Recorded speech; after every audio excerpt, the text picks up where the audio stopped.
Trump Putin বৈঠক স্থগিতের পরপরই রাশিয়ার দুটি প্রধান জ্বালানি তেল কোম্পানির উপর নিষেধাজ্ঞা দিয়েছে যুক্তরাষ্ট্র।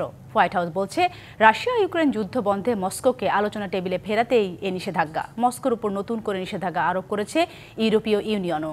থেমে নেই রাশিয়াও, বড় মহড়া চালিয়ে জানান দিয়েছে পারমাণবিক শক্তির। 2 সপ্তাহ পর হাঙ্গেরির বুদাপেস্টে ডোনাল্ড ট্রাম্প ও পুতিনের বৈঠক হওয়ার কথা ছিল।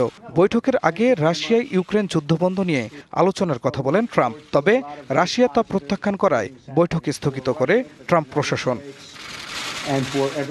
এরপরই বুধবার রাশিয়ার দুটি বৃহত্তম তেল কোম্পানি রসনেফট ও লুকোয়েলের উপর নিষেধাজ্ঞা আরোপ করে যুক্তরাষ্ট্র।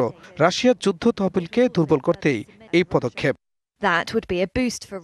ওভাল অফিসে ন্যাটো মহাসচিব মার্ক রুটের সঙ্গে বৈঠকেও এ নিয়ে আলোচনা করেন মার্কিন প্রেসিডেন্ট।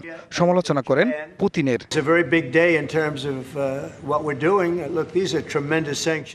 প্রতিবার আমি পুতিনের সঙ্গে কথা বলি, ভালো আলোচনা হয়, কিন্তু তারপর আর কিছুই হয় না। এখন সময় এসেছে রাশিয়ার বিরুদ্ধে পদক্ষেপ নেয়ার। ডাবল ধামাকা অফার, ওয়ালটন ট্যাবলেট পাওয়া যাচ্ছে নতুন ছাড়কৃত মূল্যে।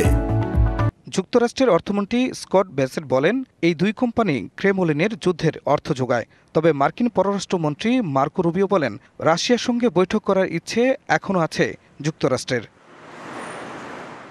যুক্তরাষ্ট্রের এই পদক্ষেপকে শর্ত সাপেক্ষে শান্তি আলোচনার প্রয়াস হিসেবে দেখছেন বিশ্লেষকরা।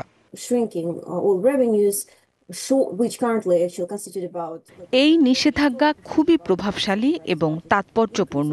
ট্রাম্পের আগেও মার্কিন প্রশাসন রাশিয়ার তেলের ওপর নিষেধাজ্ঞা আরোপ করেছিল। রাশিয়ার অর্থনীতি এই মুহূর্তে স্থবির, মন্দার আশঙ্কা আছে। একই সঙ্গে রাশিয়ার বিরুদ্ধে 19তম দফার নিষেধাজ্ঞা অনুমোদন করেছে ইউরোপীয় ইউনিয়নও। এদিকে পারমাণবিক অস্ত্রের বড় ধরনের মহড়া চালিয়ে শক্তি প্রদর্শন করেছে রাশিয়া। স্থল, সমুদ্র ও আকাশ থেকে একযোগে নিক্ষেপ করা হয় ক্ষেপণাস্ত্র। এর মধ্যে আন্তঃমহাদেশীয় ব্যালিস্টিক ক্ষেপণাস্ত্রও ছিল, যা যুক্তরাষ্ট্রে আঘাত হানতে সক্ষম। খান মোহাম্মদ মুকুল, ডিবিসি নিউজ ডেস্ক।